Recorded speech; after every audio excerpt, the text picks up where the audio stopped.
Está no ar mais um Capital Humano. 7 em cada 10 empresas prevê que vai precisar de contratar no setor do marketing digital. Um estudo do IPAM revela que este é um dos setores com mais oportunidades de trabalho no futuro.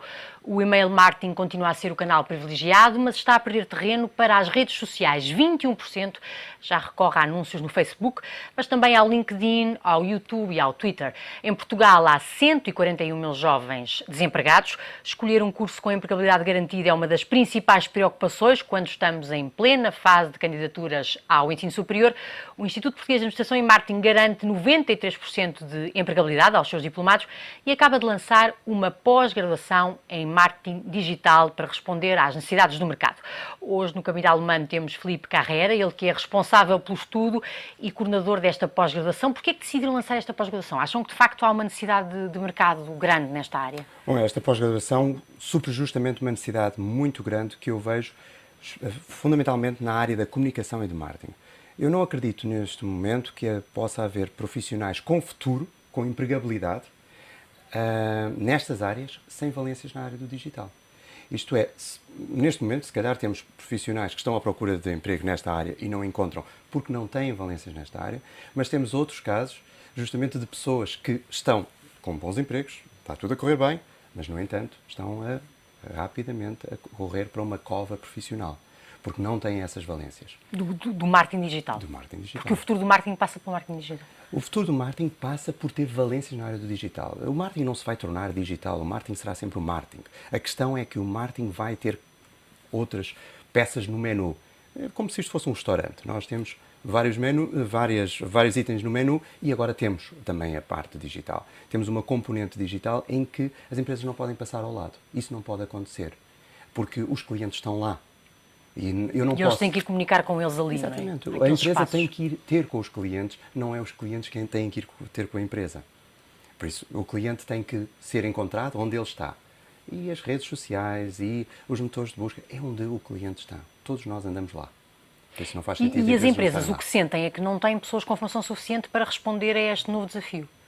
Ou seja, vão precisar de recrutá-las no futuro.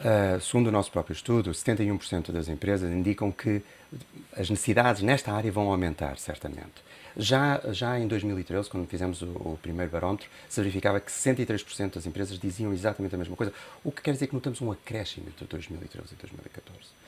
Isto não está a acalmar, está a aquecer ainda mais. Por isso, isto não é o ponto de chegada, é ainda o ponto de partida. Estamos ainda a começar nessa grande caminhada.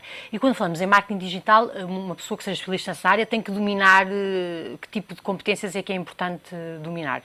Ou seja, que tipo de competências é que a pós-graduação que coordena vai dar às pessoas? A pós-graduação que eu coordeno procura trabalhar algo que é tanto ao nível do saber fazer, isto é, saber trabalhar redes sociais, saber trabalhar motores de busca, saber trabalhar a marca online, saber trabalhar toda a questão da informação que é recolhida através dos sites, que isso é algo que, curiosamente, não é muito trabalhado, porque o nível de informação que nós obtemos em termos das interações com o cliente, quer seja em termos de redes sociais, quer seja em termos de sites, é tão enorme.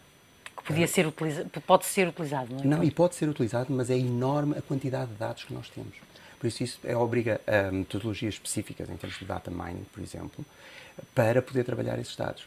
Também trabalhamos uma questão que eu não vejo outros cursos a tratar, que é a questão de parte jurídica. Porque normalmente eu diria que é a componente não sexy da pós-graduação, porque efetivamente não estamos a falar sobre aquilo que é sexy, o microblogging, as redes sociais, mas é uma componente que é extremamente importante, porque eu vejo também muitos profissionais a terem a noção que isto da internet e das redes sociais é uma espécie de faroeste. Mas não é. Há regras. Há regras a cumprir. E quando não são cumpridas, há coimas e até inclusive em casos extremos, penas de prisão.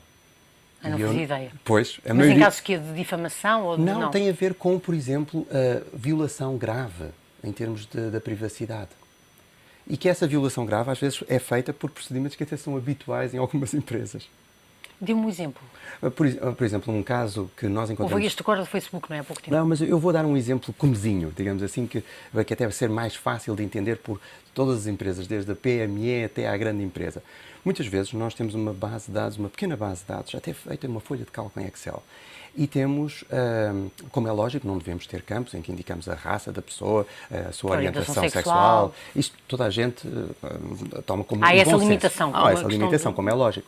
E toda a gente toma como bom senso, que não, quer dizer, não faz muito sentido em termos de dados. Mas, curiosamente, há sempre um campo de observações. Que é para, no fundo, algum comentário que tivemos relativamente àquela pessoa. Mas esse tipo de campo é totalmente proibido. Porquê? Porque aí eu posso meter todas as outras informações. E, portanto, poderá haver casos de discriminação e que são proibidos por lei. Diga uma coisa, em termos do marketing digital, se fosse uma empresa agora que comece e que queira entrar nesta área, o que está mais a crescer é o Facebook, é isso? Ou seja, sim, o que nós verificamos, as redes sociais estão a crescer muito porque, efetivamente, há uma parte substancial da população portuguesa, quase 5 milhões de pessoas que estão no Facebook, umas mais ativas. É metade da população, é uma coisa impressionante. Se nós formos a pensar em termos de meios de comunicação, é enorme. Eu costumo dizer, muitas vezes há uma crítica assim ao Facebook, que se pensa, o Facebook é um sítio onde as pessoas têm discussões parvas, basicamente, não têm discussões elevadas. Mas é uma fonte de informação, olha, para os jornalistas é uma fonte de informação cada vez mais importante. E eu diria que para essas pessoas têm que olhar para um Facebook como se fosse um imenso restaurante. Eu, quando entro num restaurante, numa mesa, se calhar estão a discutir filósofos alemães. Numa outra, estão a discutir o Mundial. Noutra, estão a discutir o tempo. Portanto, nós temos é que ir para os sítios... É um local de encontro. É um local onde nós vemos o nosso cliente a interagir e que podemos ter muita informação. E como é que se faz marketing, por exemplo, no Facebook? Não é, são aquelas coisas que aparecem... Não, há outras formas, não é?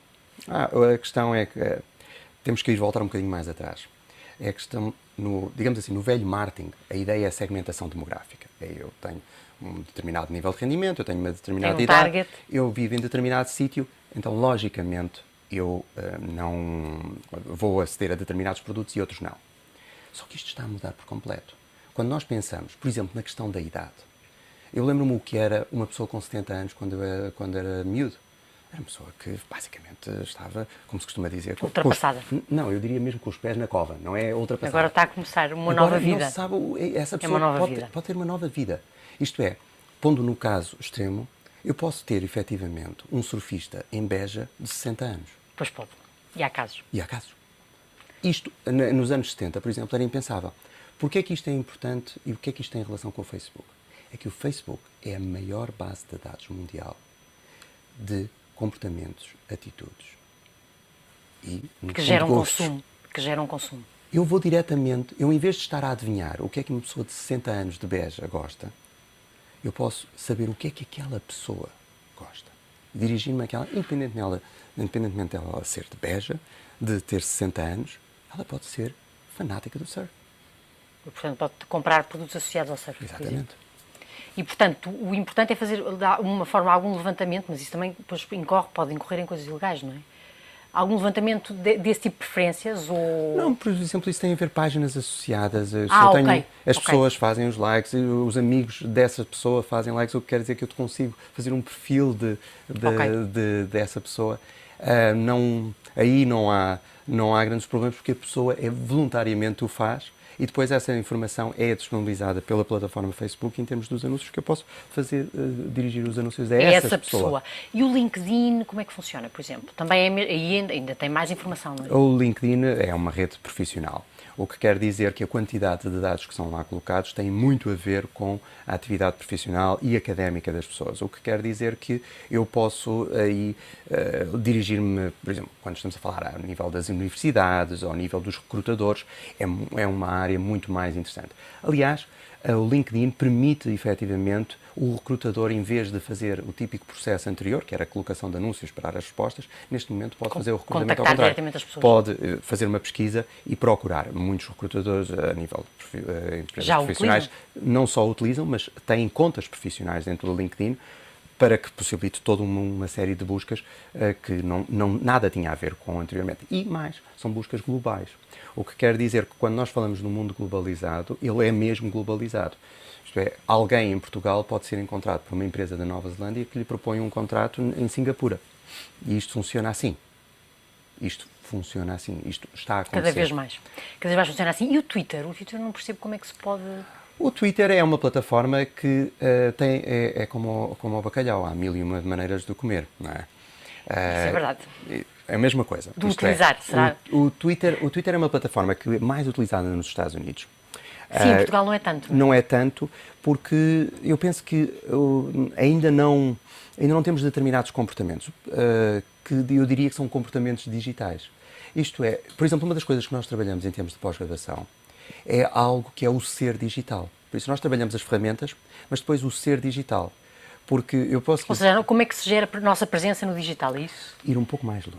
Mais. Porque, explicar-lhe brevemente, é que nós temos neste momento acesso a todos os tablets, os smartphones, os computadores, o software, mas muitas vezes temos os mesmos comportamentos que tínhamos quando não tínhamos estes instrumentos. O que não faz sentido. O que não faz sentido, mas é o normal, tal como há uns anos atrás, quando a microinformática entrou nas empresas, as pessoas utilizavam os computadores como se máquinas de escrever se tratassem, sem grandes diferenças, quando estavam perante uma ferramenta muito mais poderosa. É normal. A inovação vai sempre à frente, a inovação tecnológica vai sempre à frente da mudança de comportamento.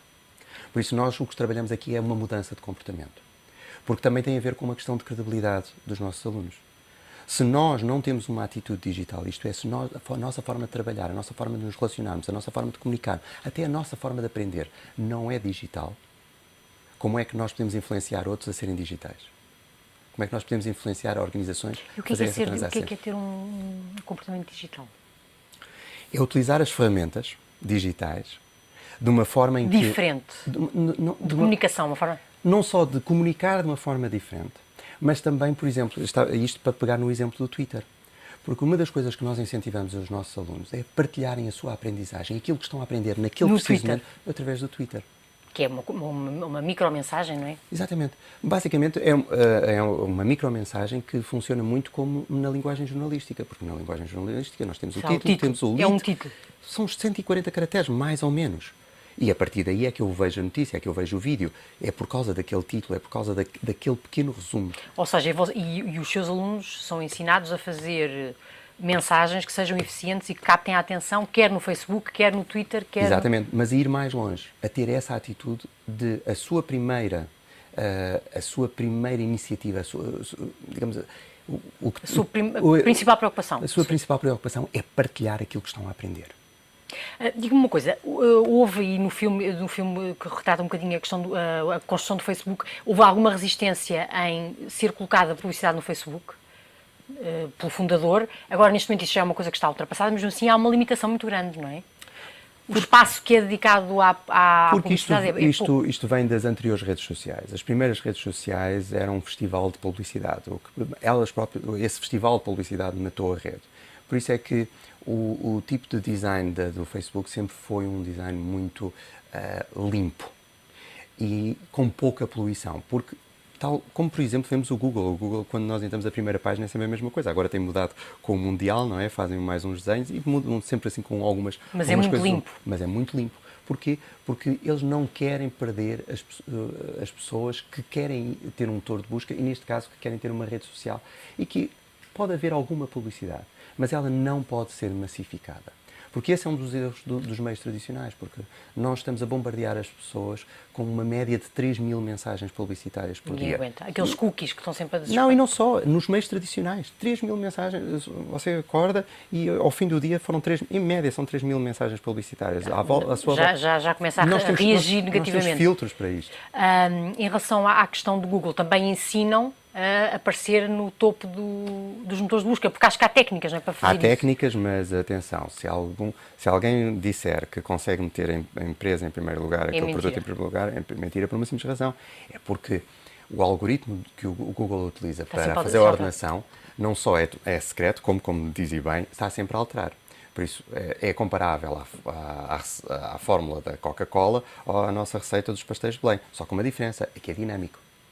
Portanto, tem essa alguém descobrir a receita, eu queria aqui estar mais uma hora a falar consigo, mas temos que terminar. Só lhe queria pôr uma questão que é uma questão que afeta muito os órgãos de comunicação social, que é como rentabilizar o digital, porque parece que há alguma resistência das empresas a recorrer ao marketing digital, a recorrer aos anúncios nos portais dos jornais, ou seja, há muita dificuldade em rentabilizar. Porquê? Acha que as empresas ainda não acordaram para isso? Porque é uma coisa efêmera, não sei. Preferem o papel ou preferem a televisão ou a rádio? A resposta politicamente correta seria dizer que as pessoas ainda têm que se habituar. E eu vou-lhe dar a politicamente incorreta. A politicamente incorreta é que há uma coisa que ao longo da história sempre influenciou as decisões de todos os decisores. Chama-se vaidade. Isto é, quando nós vamos a pensar em determinados decisores com determinadas gerações, quando o seu anúncio aparece em determinados sítios, num jornal, por exemplo, de prestígio, eles estão a colocar-se num pedestal perante os seus pares. A que o comum das pessoas não chega. O que quer dizer que é algo que é mais mostrado aos seus pares do que é mostrado a outros.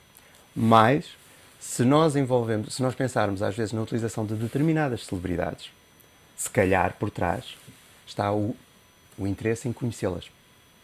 Pois. E se calhar até apresentar ao filho para que o filho fique orgulhoso. Por isso, a vaidade no digital essa vaidade já não é tão, não sobressai tanto porque quase toda a gente pode lá estar. Sabe, ninguém lhe vai telefonar à meia da noite a dizer fantástico anúncio no Google. Pois.